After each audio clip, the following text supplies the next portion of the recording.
Hai semuanya, Assalamualaikum. Membuat brownies cup mekar kukus ala dapur Bunda Santi. Bahan-bahan sudah tertulis di video. Siapkan wadah atau baskom, masukkan gula pasir, masukkan telur, tambahkan vanili bubuk, tambahkan garam, lalu diaduk-aduk pakai whisk. Setelah tercampur, tambahkan susu cair, lalu diaduk-aduk lagi hingga tercampur. Kemudian tapis atau saring coklat bubuk dengan terigu, masukkan baking powder, masukkan baking soda, lalu diaduk lagi dengan whisk.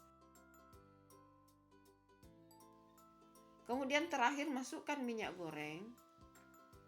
Dan ini benar-benar harus tercampur rata, harus dicampur biar nanti hasilnya tidak bantet. Tambahkan susu kental manis coklat. Panaskan kukusan. Taruh paper cup di cetakan. Lalu diisi dengan adonan browniesnya.